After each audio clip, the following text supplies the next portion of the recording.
So I want to keep seeing this team evolve, and I want to see now what Lublin Shore does to adapt in Game 2. Yeah, you're definitely going to have to do something about... Oh, there's just too many members here. You have to do something about the cast in H2K. They're going to go ahead and ban that out themselves because they don't want anything to do with that. Respect it, yeah. Yeah, here's the thing, too, is they banned Braum first last time for H2K, showed that they didn't have... And they go back to it again. Yeah, they don't want Braum. They don't care about Braum right now. They don't care about jungle bans either. For the most part. They might ban the Lee Sin again, so Kikis doesn't have that because that's his most played and he's well known for his Lee Sin. Yeah. Throughout his entire career as a jungler, it's been his Lee Sin from start to finish. Trashy, on the other hand, he has a deep champion pool. Yeah. He's played the Vi before. He's played the Jarvan. You don't spread that many bans across junglers now. Yeah, and they're not even going to try it anymore. Actually, Lublin Shore also, they now removed the Kale away from Odwamna, so a large portion of what made H2K win their last game is now gone. In terms of champions. Yeah, I mean, they're still great players, they're still smart. No, they banned out their skill. You can't remove the brain from Yarn, but you can at least remove the champions they used last time and make them pick a new plan out here. And just to make a pun on your Kikis point, when your name is Kikis, you might as well be good at Lee Sin. Man, you just did 2 name puns pretty back-to-back there. Yeah. I'm actually a little impressed. You've outdone yourself today, Phreak. Okay, well, Jumping Jacks picked up here for Kuban there in the top lane. Wasn't banned away. Lee Sin being hovered over now for H2K. And honestly, now both teams are getting things that they really wanted in Game 1 that they couldn't get. Yeah, they're going to give the Lee Sin over to Trashy there. See what he can go ahead and do on that for his team. Fits his playstyle perfectly if he does lock that in because he's a very early game oriented jungler who likes gap closers and fast ganks. He's not afraid to blow his flash in the first gank at all because a jungler's flash is worth less than a laner's flash. Yeah, it is because you can't always punish a jungler. You can easily punish a laner. We haven't gotten to see Trashy's Lee Sin yet this season or this split, so I'm excited to see what happens here. I like the fact they went for Lucian there for H2K because they could pick Trundle anytime. And so you go for a priority pick now instead. Get the Lucian, that nice safe AD carry who's going to scale reasonably well also. And heck, if they go for Twitch, just punish it. Exactly. Go ahead and get yourself a support, something like Morgana, lock it up, see what ends up happening. And man, I love the fact that he has Lee Sin for himself because that's really what was the linchpin last time was Trashy's early game pressure. Just snowballing all of the lanes, getting them all ahead for H2K. Yep. That was a huge thing here. Of course, if you keep visiting a Jax lane, keep him down for a long time, you can make his life a living hell. Let's see what comes from that. Yes, you can. We're going to see if that pays off for these guys right now. It's the blind pick LeBlanc for the mid lane, so more contested picks. The Nami also wasn't even touched last time, but this time around, Livik wants to pick that one blind against support. He's going to grab that here. So Lublin Shore have ways to make all kinds of individual plays. They've got the late game skilling there for the Jacks if they want it. We'll have to see how that comp ends up lining up here. H2K going to make their choices. They're making some slightly weak laning choices, actually. Morgana, not the best choice against Nami. And Shyvana also is not one I've seen traditionally beat up a Jax, which means he'll be allowed to scale throughout. Yeah, she scales kind of alongside him. Yeah. But it's just like... Eventually, Jax beats you up 1v1. Very She engages fights better. Yes. So if you really just want to get like those 15-minute team fights, I understand Shyvana. Yeah. But your 35-minute nest egg is not as good. Exactly. And the fact that they picked Morgana into Nami is actually pretty big because Nami does extremely well against Morgana with the sustain, with the attack, with the poke. You get bound. She still has all of her abilities available to her. She's able to trade still. Yep. I think that the last pick for H2K will most likely be an Orianna coming into it. It fits Vivian's playstyle here. Also the fact that they would be able to conjunction it with Trashy and the fact that Odwamna has Shyvana. I think that's what they're going to go for here. It does pretty decently against LeBlanc in the laning phase. Yeah, it's passable. This is interesting for Lublin Shore. So it's a very late game team, right? You've got Jarvan flag to make Kog'Maw and Jax just crush people in team fights. You got good disengage as well, and there was the Orianna, so good call on that one. Made it happen. I love those. I know, you feel so good. You're like, I knew it. So there's a lot of late game. There's no wave clear for Lublin Shore, though. They have no good siege defense, which is a little bit worrisome. So I want to see if they can actually keep their turrets alive if H2K comes out ahead early on. But I mean, late game, they'll be awesome. Meanwhile, H2K, they do have 3 team fight threats there. It is going to be that Shyvana top lane for Odwamna. Again, the Lucian lane is going to be pretty strong overall, but it's this sort of well-rounded, we're going to probably just look for team fight teams, and we'll see if Trash can get them ahead early enough so that H2K can push an advantage against the late game team. Yeah, there's a lot of looking at this comp from Lublin Shore, like they scale better. They Yeah. do. The Kog'Maw and the Jax do a lot of work. H2K Gaming, their average game time is 32 minutes. Yeah. You're going to be hitting don't get about those games. 3 items, 4 items at that point. You might be working 2 on to 3. Usually 2 to 3. 2 to 3? Okay. If you're behind, it's they 2 were if ahead you're of the doing curve well. last time, so Yeah. it just threw me off. But yeah, if it's everything's even, you'll be about 2 to 3, maybe like 1 item off on the side, be like, okay. Yeah. And if you're a jungler, you're definitely at like 2. Yeah. So the big thing here is, can they get the Kog'Maw going? They have the J4 on Kikis. Can he show up to the lanes? Can he show up to top lane, get that one going? And I think they have multiple options here, actually. He can go ahead and visit mid, get Take Fun going against Fib Evans. It's going to be very hard. Fib Evans is a very adept player. See what he can do for himself. Very high up there in solo queue, knows how to hold his own. He's getting ganked.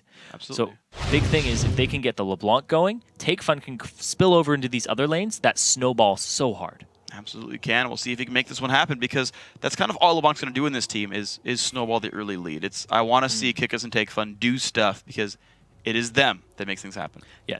And the difference between these compositions, Lublin Shore, they're scaling composition here. H2K is more of a team fight after a little bit of early game from the jungle. Yeah. That's what they're relying on here, is can Trashy get these guys in a position to contest dragons and take every one of them? They did it last time. Yeah. Or can Lublin Shore get an advantage in the bottom lane or top lane, or even mid and spill it over into a different one? If they get an advantage in one lane, they can just go ahead and start rolling down the hill. Yeah, they sure can. Nice. Nice. Yeah. Nice. Give that one about a 5. That's fine. That's fair. That's an average pun. I'm going to need scoring more cards one day. Scoring cards. And I won't even make a 10. Next week at the LCS, we actually hand them out to the audience. They hold them up after everyone. After every freak pun. And it's like, oh, looks like it's consensus about a 7. What if it's so meta no one gets it? Does that just count as a 0? Because if no one holds up scorecards? Dang. Like, only the Swedish guys got the brain joke. I know. That one. All the Scandinavians are like, oh, okay. See, I wouldn't have gotten that one unless you had explained it to me.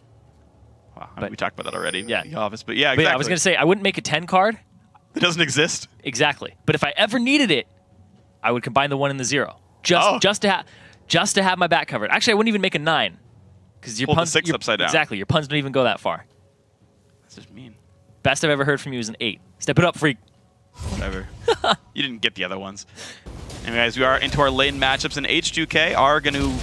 Oh my gosh, wow, this is so risky, but it's going to pay off. They are not getting... Actually, wow. Yeah? In both cases, both teams go for a greedy jungle start and don't get punished for it. They're doing it under the nose of the opposing duo lane from their own side of the map, but no one even bothered trying to stop that. So no aggressive wards came out whatsoever. We're going to still actually get a 2 buff start, basically, on both sides, but one that could have been punished on either side. So, you know, it's a wash regardless.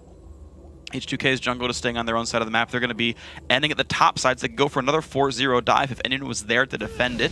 Last time, Kuban was there, and he got punished. Yeah, that's the big thing, is that they're going to be able to make these 4-man pushes if they want to. A lot of the meta now is to just freeze it, keep it the way it is. But now they have the option because they weren't punished when they were on the side of the duo lane. Of course, there is an advantage here for Lublin Shore because they are on the side of the dragon. 3.5-minute dragon is not uncommon Especially anymore. with the cog. Exactly. Even though it's only 2% max health at rank 1 on the W, it's capped at 100 no matter what rank it is. And so by like rank 2 W, it's capped out anyway against dragons. So he gets kind of the most value out of that skill point early in the game. So a slightly faster dragon than you might expect. Yes. Always a chance there. AOD already making his roam down, but he's on top of a ward while doing so. And looks like Take Fun from Lublin Shore. He's trying to bait out the binding and get ready to dodge it. Well, he's actually baiting so that the rest of his team comes up into this fight. Trashy's right there, but Kuban is off on the side. Yeah, he's staying on the side of the ward, which he normally would do, and then he knows he can dodge the skill shot. Slow comes out for Orianna. Doesn't mean too much, and now Mockler is once again, for Lublin Shore, by 3 minutes, he is freezing the lane by himself. Man, Trashy's actually lucky he didn't hit that Sonic Wave. I wonder if he would have waited. If he had taken that over, ooh. Yeah. At least it reveals, so like he might have seen like the Jax come in and been like, well, just kidding, just kidding. Yep. Now we see Libic in the bottom lane. Actually, mid lane. He's roaming around. He's trying to match AOD's movements. I'm surprised AOD's even there. He can't accomplish anything from that brush. Actually gets spotted by the Kikis flag, so they know it's a 2-on-2 up here, jungle top laner versus AD carry support. H2K have sent their jungler back into the jungle. Libic actually is still waiting around to find someone to help out here because, again, Mockler is just freezing. But keep in mind, right now, Lublin Shore are actually getting farm from every single lane, whereas that is not the case for H2K. You're seeing gold be equal right now, but it's only going to get worse for H2K. Ooh, good damage and Take Fun finds the root onto Forbidden, who does shield himself, and they trade close to equally. Health potions chugged here. Now there's 3 in the top lane for Lublin Shore, and they're just double jungling here for H2K. Trying to split that experience instead of having him go up against a Cog on Shyvana. Yeah, this is actually a much... So I like that Lublin Shore, they've identified that H2K gets a lot of their lead in the first couple minutes of the game. So just play it like this. Play it to the way that you don't allow anybody to really just be on their own, where they can't hold their own. Yeah. Well, you got to keep in mind, though, Makler is thankful he's under his own turret with this one because Odwamna and Trashy do finally show up to shove the lane out and break the freeze. So now Makler has to see how well can he manipulate this next wave that comes in. Can he make another freeze happen? Can he still zone Odwamna out of XP? That was just in passing, too. They're just like, all right, double jungle showed bottom. Honorary jungler, Odwamna, come with me. We're doing wraiths. And that's what they do. There we go. Looking pretty happy for these guys. You're seeing him continue to clear out. The trinket wards, of course, pretty convenient for this one. They can keep tabs on that bottom side jungle. Buffs will respawn in about 1.5 minutes, and that is one thing to keep in mind. The smart teams play 1.5 minutes, 2 minutes in advance. They know this is the next objective. Recall, buy your items, get your wards down, be ready to go for that buff. So down bottom, the wave wasn't actually manipulated. He pushed it. So Odwamna is actually going to be in a good spot here. I think Makler's going to be close to Cutlass here. He might back off that, potentially. I'm unsure, but that could be the read for this one if they want to get back in time to contest for buffs with new items in the inventories. Libic has shown up to defend this one, though. And wow, AOD just not in the right spot at all. Gets taken down by the Roma Kuban, and First Blood comes through. He was standing on a ward previously, so they saw him coming in. And we had Kuban off on the side, and now Lublin Shore, they group up for this dragon. First dragon of the game, 6 minutes in. You can't really contest this when you're down in numbers. Excellent play, though. H2K, they're 80 carry without teleport, of course, in the top side of the map, so Lublin Shore groups everyone on the bottom side, and that's why he actually shoved the lane. It wasn't to buy, it was to get the wave out of the way so that they could easily take Dragon, not let Odwamna roam out. And it was awesome. So Lublin Shore look much, much better now. They've made great early game choices. Extra farm on their champions, an extra kill, an extra dragon. This is good. And now we see the buffs are going to be respawning in just a moment here. The handoffs of them, and basically the honorary dance of the dragon has ended. Now the game begins.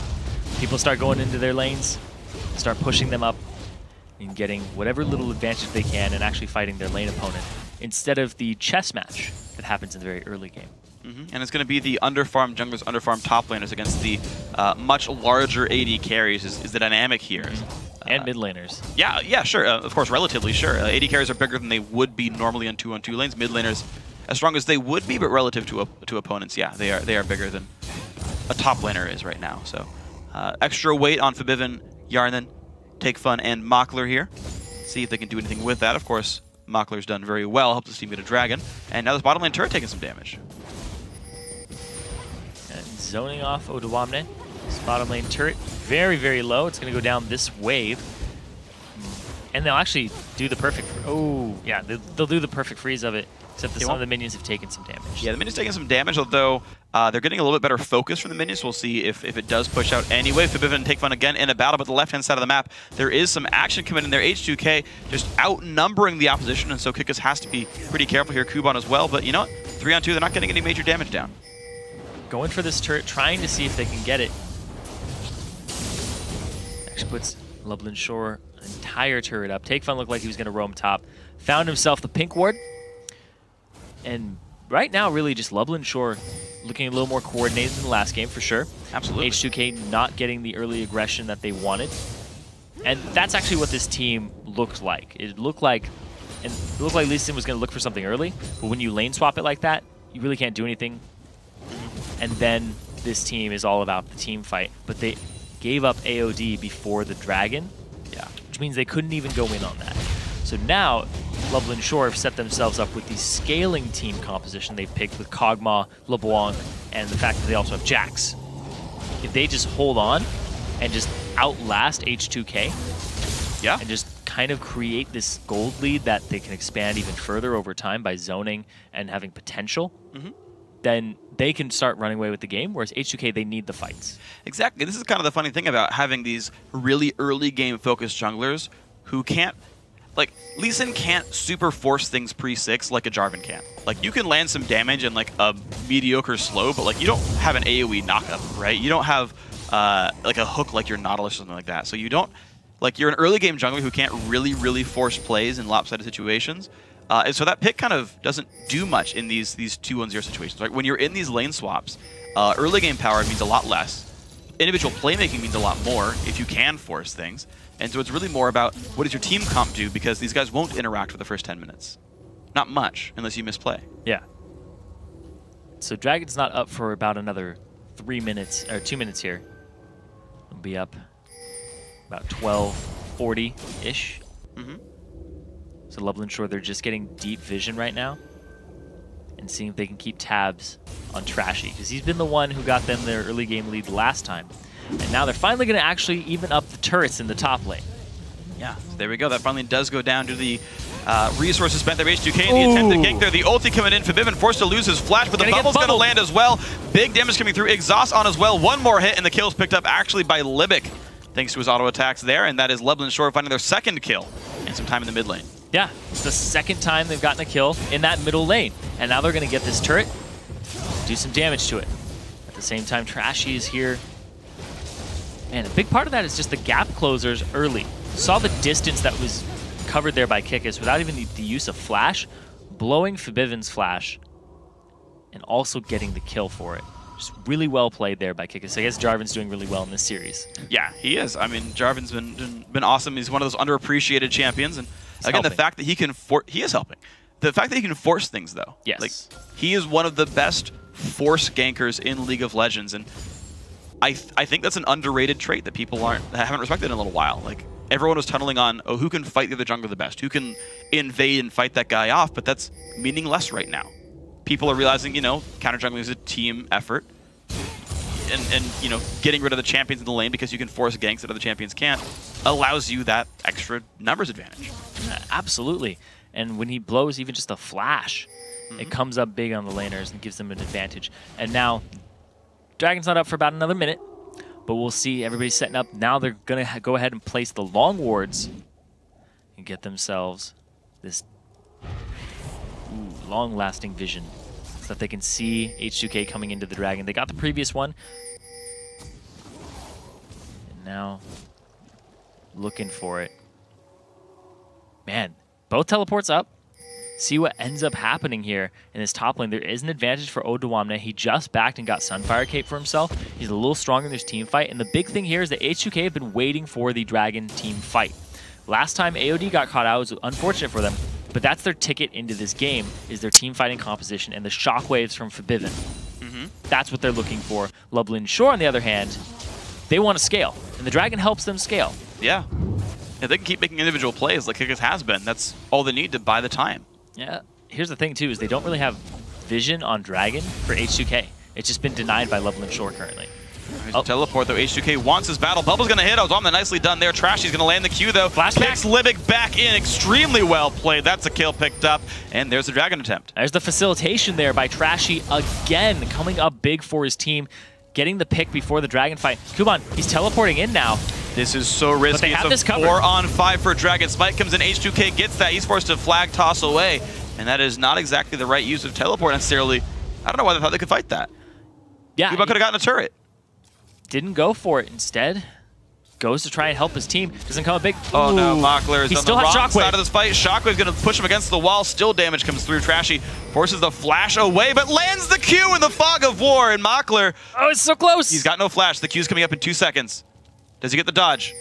He's just going to slam the ground. He's done. Yep, he juked too many times. The E landed, but now here comes Kuban and Take Fun to turn him back around. You know what? That one's worth it. I'm okay with that kill. You got Jax, another one, but H2K sent the resources mid. They got a turret out of that. That went so much better for H2K. Yeah, Trashy ended up getting them a gold lead. 1,000 gold lead now for H2K. They swung it back. They got the Dragon. They trailed the fight off after the pick of Trashy in the bottom, where he ended up getting Libic. Goes after Mockler, the other half of that duo lane. chase him all throughout the jungle, and the rest of the team of Lublin Shore go to his rescue. They get a kill for it, but they wasted a lot of time that they could have spent middle, and they lose that turret. Yes, that was rough. So H2K making a lot of good choices there. And the fact that Lublin Shore wanted to answer, they kind of wanted to fight fire with fire. They wanted to answer a dragon with the dragon contest instead of answering a dragon with pushing top there. And it ends up giving away an extra kill and an extra turret on this one. So H2K, they've made the right choices mid-game. They couldn't force anything early. Kikus made awesome plays to start the game out. The tower dives, everything was good, but now it's getting a lot worse. When we talk about Lee Sin, we talk about how he has so much early game pressure. Because people are just now hitting like the level 8s, the level 9s, he's still in that early game area for him where he can still make these plays. And then his later game is basically what he just did. Just to kick back into the team, that's all he needs to do, and he did it perfectly there. He got the support out of the picture. Basically, if you lose your support, you lose the dragon has been the story of this game so far. Very true. It's made it a 4v5 for sure. So Makler trying still to scale up. He is going Trinity Force Kog'Maw. He's going to try to kind of buttress some of his weaknesses as a immobile, squishy AD carry by getting some extra health and mobility on that one. A little bit of burst on that build as well. See if it pays out for him. It'll lower his auto attack damage slightly, but that's fine. H2K, they do have the Bloodthirster already done here for Hjarnan. Blade the Rune King now for Kuban. Sightstone done for Trashy. Ready to hop around people. You see how much more farmed he is than Kikus. He's up a Sightstone and Boots. Even though Kikus got, you know, his first taste of kills earlier, the fact that Global Gold is now H2K's, the fact that, honestly, Trashy's farmed very well. Oh, Dromda's farmed really well on top of that. 105 CS compared to the 82 of Jax. Some impressive stuff. Happened last game, too, where Odwamne was up in farm. Oh, he has his kick. He's going to go for it. He ward hops. Nice flash by Livid, keeps himself safe, but even still, that is a flash lost and turret pressure gained. Bottom lane outer will be going down, and Fibim shows up just to help in case something happens. Take Fun off on the side. They're going to lose this turret.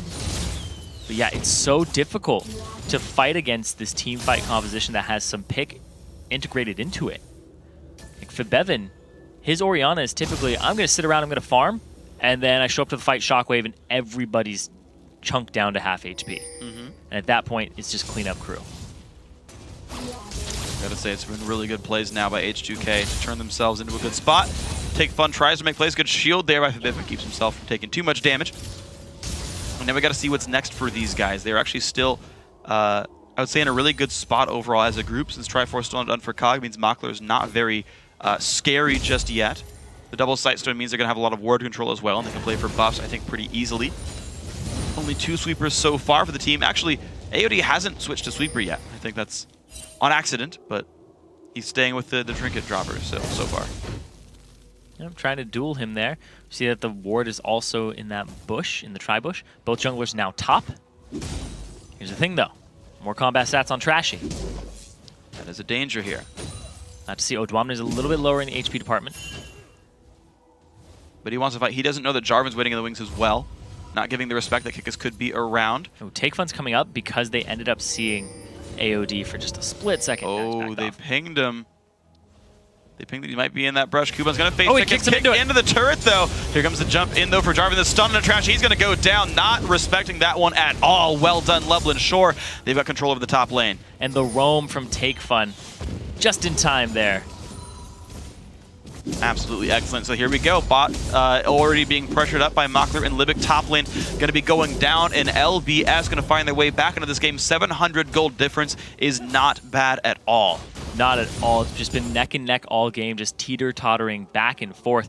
And I want to touch on the Take Fun roam. It wasn't pinged out from Fibivin or H2K at all for the most part, which would have signaled H2K Trashy to just get out of there. Trashy, this game, he's taking risks, and some of them are paying off. Other ones are just being way too aggressive. Fibevin, though, looking at this bottom lane, he has flash. He uses it to get over the wall. I don't know if that's going to work, though. He's trying to force each other to buy time for his team, and just the flash traded away is, you know, it's a trade of summoners, and realistically, it's fine for Lublin Shore. They'd already pushed back Hjarnan there, and this is looking great. The Kuban, by the way, on Jax, has 3/4 of his team's kills. He's not getting CS, but he's massive. It's really big. The scaling team, like I said, you just have to go even with H2K right now and then show up to fights and be like, oh, we picked these champions at Champion Select and you didn't punish us for it in the early game. well, hopefully you can team fight better or catch people out, because that's going to be H2K trying to win the fight with an Orianna Shockwave.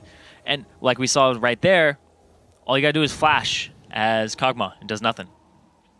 Exactly. You just get away from it all. And of course, with those spells traded at the same time, it's going to be equal flash timers as well. But you still got to be worried about the fact that you've got the ball delivery system, right? You've got Shyvana Orianna. That is scary. But right now, Kikis tries to make the play for Bibin, can't quite do it. Ward coverage is still good. Kuban TP's in, though. These guys want to fight for Dragon, but it's again too late. H2K claim it. They go quickly. Libic is around. They want to kind of force this battle there, but I don't know if that's going to be exactly ideal. Bibin does go down, though. They trade Libic for it, so 1 for 1. He gets and slammed. He wants to fight this anyway. Kikis is there. 4-on-4. Kog'Maw safe in the backlines, dealing incredible damage, and Trashy goes down. Odromna forced away as well, and Lublin Shore are finding these fights. Kuban flashes in, gets a 2-man stun, goes for AOD. Morgana ulti pop. Kuban will die for this, though, over aggression. Kikis forced away as well. Takeman tries to make the plays. Nockler's still around. Yarnen's gonna go down. Excellently played to chase that one out. And once again, Lublin Shore find the right thing to do. I mean, H2K end up 2K ahead right now in the game. About 1.5. The teleport coming out here. They get Fibevin. His flash is down at this point because he traded it for Kog'Maw's, and they immediately pressured him. We saw the Kikis try to go mid lane before this fight even started, thinking he wanted to Cataclysm the Orianna and get him out of the fight. They do exactly that. There was no Shockwave even available, so it's the right option to pressure him. And then they just trail it off here. They end up picking up Trashy, and the 2-man stun there from Kuban, blowing his flash. He ends up getting killed, but it rewards them with Yarnen, who gets rooted right under the turret and just slammed. I gotta say, it was a little bit unfortunate. I'm not sure I would have really traded Jax for Lucian right there, but without any durability items done yet for the Jax, Kuban slightly overestimating his durability. He's definitely not 80 carry. Not worth, because Kuban was on a killing spree. Yeah. So he's actually worth more gold there. And Lublin Shore did not capitalize on any turrets either. Yeah, that they I didn't saw. Get any objectives off it, whereas H2K did end up getting the Dragon. Yeah, so Dragon for a +1 kill is actually a slight lead for the team that gets Dragon. As you can see, H2K still up 2,000, but heck, there is still a 4-1-1 Jax. He's a scary man. The 2-1 Kog'Maw also is in a good spot there. Triforce and Cutlass are done, so he's matching, actually I would say exceeding Hjarnan in overall damage output, just because he's Kog'Maw, the other one's Lucian, and that's how those champions work right here. And again, he wasn't punished. 176 CS on Makler is pretty successful. So Odwamne, it looks like he's going to go for Aranduin's Omen. He has the Chain Vest sitting in his inventory. Yeah, doesn't have any early. He doesn't have any magic resistance against a Jax who has some mixed damage, a LeBlanc, and a Kog'Maw. Yeah, that's actually worthwhile. Like, Jax is actually still like 3/4 physical with standard builds, so I don't mind not getting MR against Jax. But yeah, for the rest of this, you've got to be pretty worried. Right now, it looks like they might be playing to play for the top lane. It's a risky investment to just go all in on one type of resistance. I guess to be fair, though, if LeBlanc wastes their burst on the top laner, that's the ideal target if you're H2K. So I think she still might not necessarily even look for Odwamna anyway. You've still got MR from the passive, MR from Fibivin. It's not like the MR's low. Yes. But Makler will be hitting him, and he'll be fine with it. Yeah, just be tanking it up. He's like, yeah, okay, that's okay. You can spit on me, Kog'Maw. That's all right. Stomach acid, painful in this game. Very. Baron does it too. Yeah, true. Is there any more, or is it just the 2 champions that are stomach acid based? I think that's it. Okay. I think Cho'Gath just yells at you really loud. That's true. Or throws spikes at you. Vorpally. Yes, they just appear out of nowhere. Why not? They appear from the void, duh. Duh. Yeah. Duh, doesn't everybody know? The obvious. Makler maxing the E second. That is, I think, pretty normal for Kog. I've seen Q second for the attack speed, but he's getting the big void oozes for the AoE slows. Libic, by the way, for any new Nami players out there, is maxing Tide Color's Blessing, the E, the deal damage and slow on auto attack. The heal is being maxed second there. Although being out of a 2-on-2 lane, you don't need heals to make that happen. Standard for Morgana, you max binding, no surprise there. But I always like giving skill updates, in case guys are wondering. A lot of players on Nami are maxing Tycaler's Blessing first for lane trading. Ooh. Oh, the flash of the binding! Libic gets away from him, but this is going to be a fight. Looks like H2K might want to take right there. And it's the ulti from AOD does not manage to make it all happen. Kuban gets away thanks to the Blade of the Ruin King. And they get 2 turrets for that for Lublin Shore. They got the middle turret as well with that nice split that they were able to pull off, and the fact that there was no hard engage from H2K that landed. It was a good flash by Libic to get out of there. He still had exhaust if they had engaged on him too, so they could peel back even further. So very good stuff then. Lublin Shore keeping the game equal. 700 gold difference means basically nothing. They've answered some turrets back. Dragons have still been going to H2K, but that's at this point the only thing keeping H2K in the game. They're down in every other measure of progress here, aside from, I guess, minion farm, which is relevant. Looks like Ruin King is likely to be done here for Mockler, so he's hit a very scary power spike. And even adds up some pink wards. You can see Lublin Shore ready to ward up the map to control the next major objectives there. Libic trying to get the wards down to make sure they can see as H2K walks around. Both these teams ready to battle. Dragging up very shortly, getting the long wards out, but all these sweepers that have been purchased on H2K denying the vision so that they can set up the fight that they want. Because H2K, they need to get the dragons and the team fight if they want to stay in this game. Because Lublin Shore just scales better than they do. And they got to be worried about that, absolutely, unless they can remove Mockler, because it's only a true threat team. That's true. LeBlanc's actual team fight, it's pick, it's not really team fight, so it's sort of two-threat team. You got to keep that in mind. Kuban is pushing the top lane. No one's able to easily react to this one. They will send Shyvana, but without the turret, Odwamna can't win that fight. Take Fun's going to land the chain. Fabiv's going to lose some health there, but wow, chunked him. Yeah, that's a painful Orianna there, who's got the Sword Shoe, so the damage output is pretty good. Lublin Shore does get in on that pink ward to clear that one out, so less wards will be killed away thanks to that one. Here's a big thing too, is they're going to contest the blue buff, because you can't use Smite on the blue buff. You can if you're able to disengage push pop Dragon. You'll lose Dragon, yeah. Yeah, unless you can like actually push him away. If you smite it, you lose Dragon. Yeah. So it's gonna fight it. This Golem doesn't know what to do. Healing back up. Having a mid-game crisis. who do I go for? Whoever's closest, and they all back away, and you're like, okay, I'll go back home. Yeah. At least he heals up. His what did you call them last game? The things he ran away to? They're gone. You said the Golem left the Golem camp. He went off to be a blue buff. Yeah. He left them. All right, well, Fabivin gets the blue buff without smiting. There we go. So that's the person they wanted on. Yeah, he ran away from the other Golems. Yep. And now he's by himself, and now he died. That's what you get. Good job, blue buff.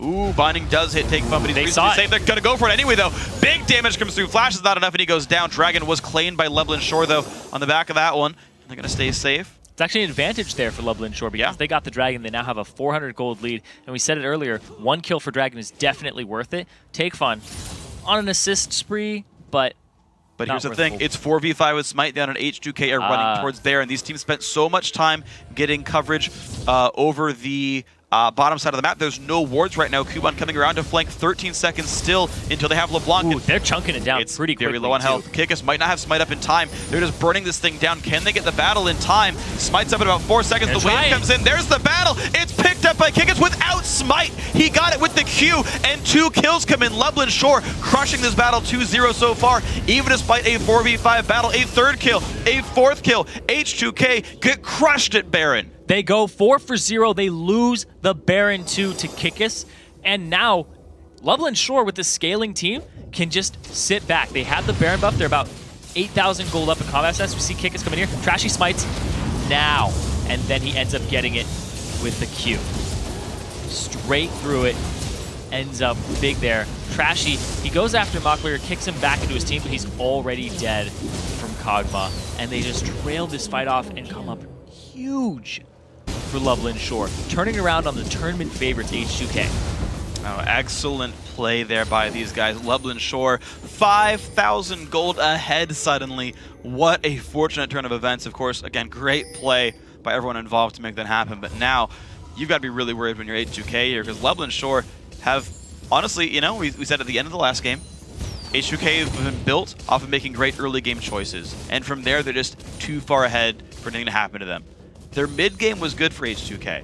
They got Dragon after Dragon. They generally fought pretty smart fights, but Lublin Shore the entire time knew what their game plan was.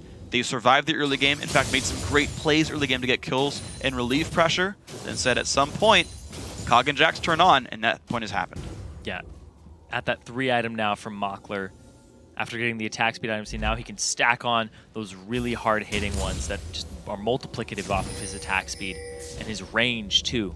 The fact that he can be so far in the back line, and Kuban is going to be at that point where he can't be dueled right now. No. He's hit that power spike for himself, whereas Take Fun, honestly, wasn't involved in that fight at all last time. Nope. He's dead, sitting on the sidelines, respawning.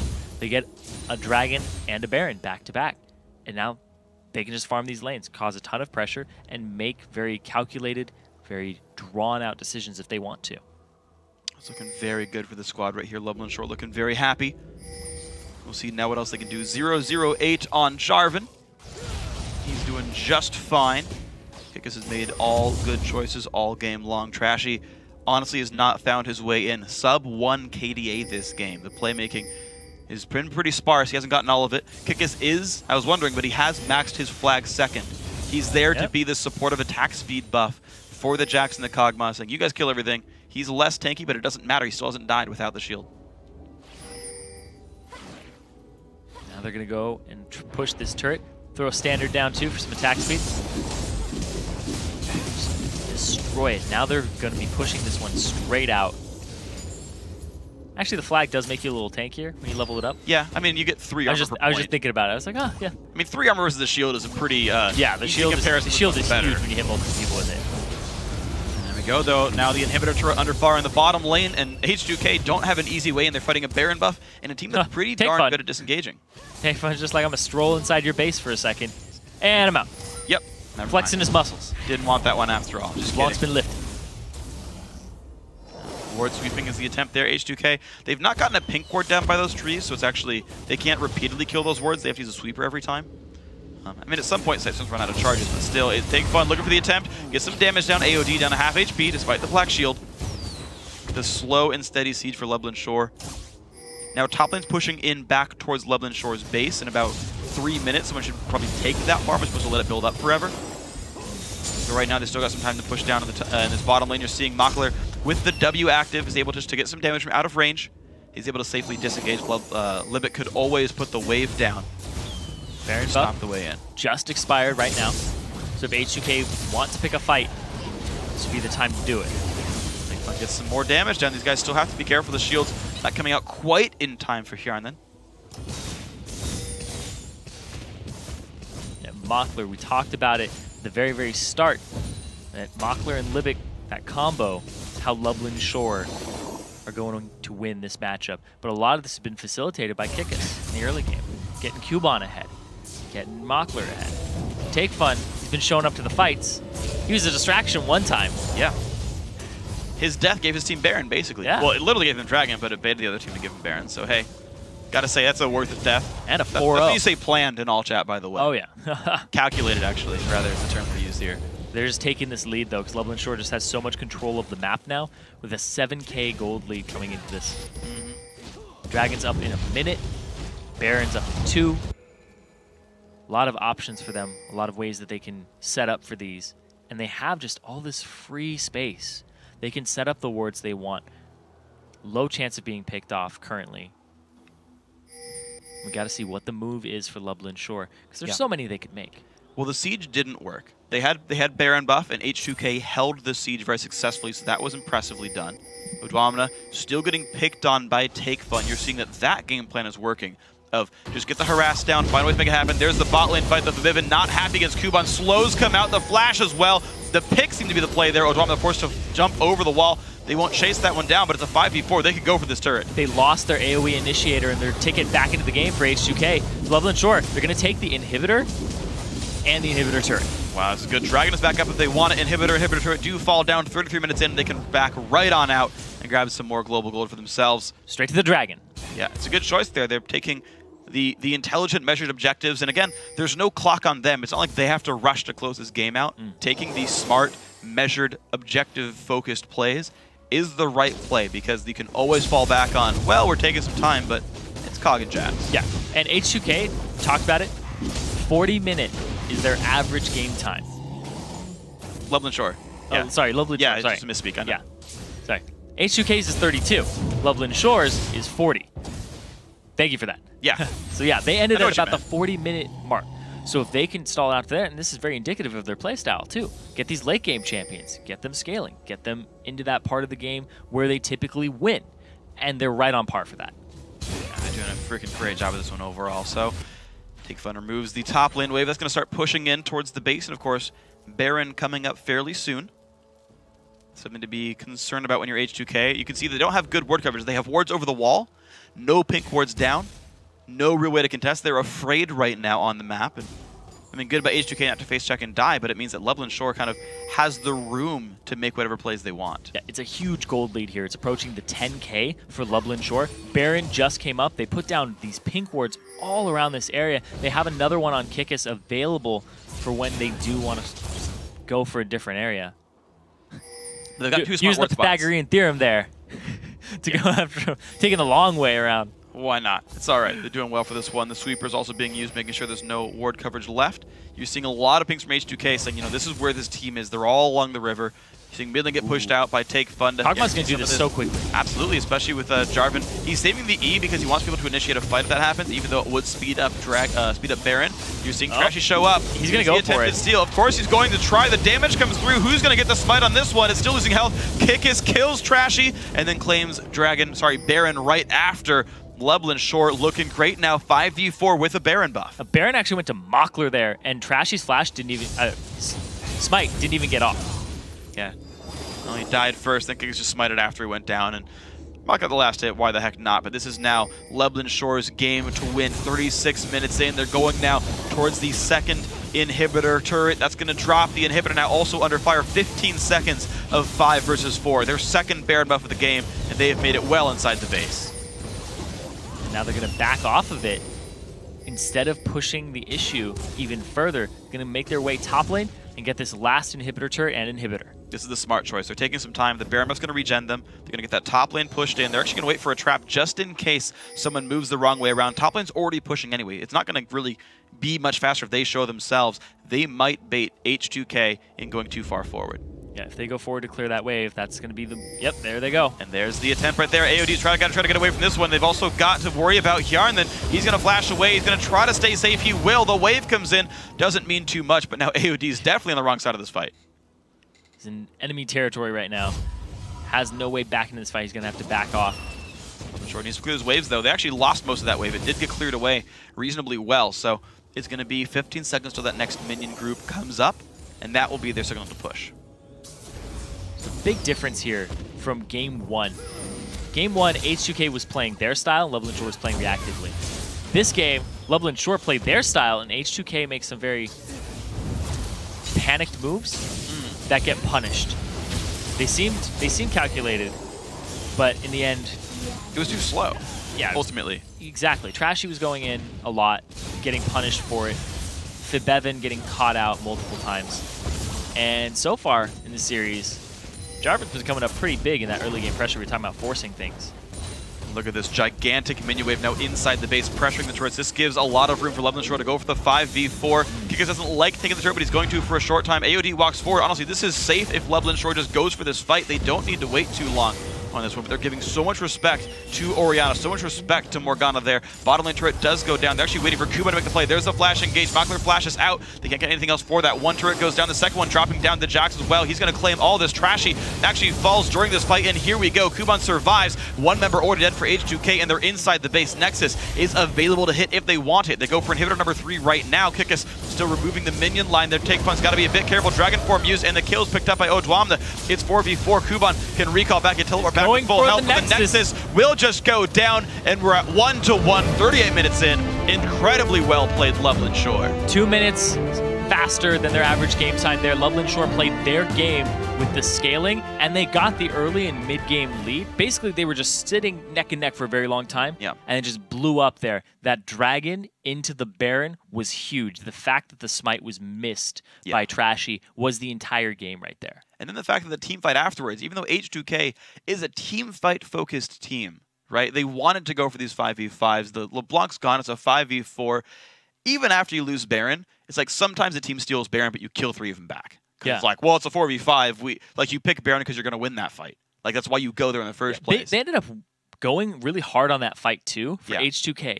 Once the Baron was stolen, they're like, all right, looks like we're fighting 5v4. Go straight on to Mockler, try to kick him into the fight. They still end up going 4-for-0 on that, despite having a numbers advantage. They lost the Baron. There wasn't a LeBlanc in that fight for a large portion of it. Any of it. Yeah, any of it at all. And they still end up with the short end of the stick. Yeah, and I got to say, I think a lot of that was positioning. Right, when you're stuck inside the Baron pit, you've got the guys doing the damage. You've got to kind of peel back and reorient yourselves. Mockler got free time. Like, eventually he got kicked in by Trashy, and it's like, hey, it's a good ward hop kick. Like, good job, Trashy. But the problem is when your team's already dead, when Jax is already wreaking havoc, when Mockler just gets to solo, you're like, AD carries will almost, especially once we get to freeze, will always be able to solo a jungler. With very few exceptions, unless something goes wrong, an AD carry will be able to solo a jungler once you get past 20 minutes in. Which happened. Trash was like, I'm going to make this play, died. Right? Yeah. And then meanwhile, Jax is like doing all this cool stuff and no one's stopping him, and he's like just picking up kill after kill after kill. Love the Shore was awesome. Kuban, 7-1-4 that game. Yeah. Coming up really big for his team. He got early kills on Jax. I think he was like 3-0 for a while. He went 4-1. 4-1-1. Yeah, when he ended up dying for the first time. Really, really big there on Jax. I think they're going to go back to banning that because they've been banning Aurelia away from Kuban. Might want to think about banning his other carries. Yes, that was he was painful. A big part of that too. Kikis, you show that if you take away his Lee Sin, he still played Jarvan, just like Trashy played Jarvan. Very big facilitator of the team, forcing things, flashes out, forcing people to make misplays, and punishing people in team fights. And I actually wonder about Jarvan because, like, you think about just like the jungle meta in general, right? And the fact that people, once a champion gets introduced, they all realize it's really good. Like, Evelyn didn't exist for a while, and then you saw guys like Diamond and even Claky D in the North American LCS last year were like, Evelyn's good, guys. People were like, you're right, she is really good. We should be playing Evelyn more. And when Nasus came around last season, people were like, oh yeah, it's a champion we could jungle now, right? Like, Jarvan seems to be in what I've seen recently in the competitive scene, Jarvan's freaking great. Yes. And no one's prioritizing it yet. It's like, get the Lee Sin. Oh, but Lee Sin doesn't do the things that Jarvan does, especially in 2-on-0s. I understand Lee Sin in the 1-on-1 lanes. It's fine. But at least half the games have been lane swaps, and Jarvan's doing more right there. This game is about hyper carry top laner AD carries, and Jarvan does more there, right? You're playing a bunch of immobile AD carries like Twitch and Kog'Maw, and Jarvan does more there, right? Like, how long until he's the top tier pick? People are like, you know what? Actually, that means more. I think he's top 4 right now for sure. I think he's always been top 6. Yeah. Ever since he was actually introduced to pretty the game, much like the entire time. He's always been top 6. I remember in season 3 he was like number 1 for a very long time. But he does more with less is a big thing. And the fact in 4.9 you don't get as much experience in the jungle. Level 9 power spikes are extremely important. And just like Vi is now in the top 4 or 5 at this point because Kha'Zix has been knocked down a bit. And his power spikes are like level 11 off of evolutions instead of level 9. Yeah. Whereas Vi, max Q, you get 2.5 second cooldown off of each portion of it every time you put a rank into it. So level 5, you're sitting around and you're like, oh, I can get 2 Qs in a gank. Jarvan, same thing. Level 5 of his Q, he can go ahead and use it twice on the same standard. 6 second cooldown. Does a lot with low items. Yeah. You just build him tanky, and he's got a lot of innate damage built into his kit now with the new Martial Cadence. Yeah, and think about it, right? It's actually, I mean, you even go farther than that point. It's actually a 5.4 second cooldown because you're always going Lizard Elder. It's true. So you're getting even more disruption. You have a, 3 second long armor shred. And again, because of these lane swaps, the teams are more about their AD carries. They're more about the Twitch, more about the Kog'Maw. So a % armor shred makes your AD carries awesome. Like, I love having armor shreds and attack speed buffs. And this actually, I think this even expands farther because now the common jungle picks are Jarception. Huh? Jarception. We have to go deeper. We have to go deeper because I think this is actually super relevant. I think this actually means a lot to the game in general, and teams are starting to crack that surface. Now that you're not playing the big 4 anymore, you're finding new champs to play. Now the jungler can reliably be an initiator role. Like, Lee Sin with tricky moves could do it. Elise could create picks. Evelyn could flank and kind of start fights. Kha'Zix could kind of throw his body in there. But you've got Jarvans and Vi's regularly now joining the champion pool, right? You're regularly engaging hard 5-on-5 fights with these champions, right? Yeah. Now Rumble's better because you can reliably have Jarvan on your team. You're expecting Jarvan on your team, it's right? Things like that, too, because Morgana's really good, which means Vi isn't as good because you have to play around the Black Shield, which makes Jarvan a little bit better than Vi because you don't have to play around Black Shield so much. Yeah. Because, I mean, you go through her once and you're like, oh, I didn't get the knockup, but I'm still next to her. Black Shield by Cataclysm, I dare you. Yeah, exactly. Exactly. That does not work. No, it doesn't do anything. And then the fact that you'll be able to, the Black Shield will time out by the time you get your second Dragon Strike in there. Yeah. So there's a lot of little intricacies here that play back and forth. So Rumble's a little bit better. It makes Twitch even better because his rat-tat-tat across a Cataclysm is destructive. It's ludicrous. Makes Orianna a little bit better. So what you can pair with it. Just tons of things that go into the meta. And man, love League of Legends. Yeah, it's fun watching the evolutions. Just little things like, you know what, Kha'Zix is not in there anymore. You know what, screw fighter junglers. Tank junglers are back. Like I want to see how that continues to evolve. It'll be fun to watch, guys. We're going to take another quick break, but when we return, it's time for the decisive Game 3 between H2K Gaming and Lublin Shore. You guys do not want to miss it.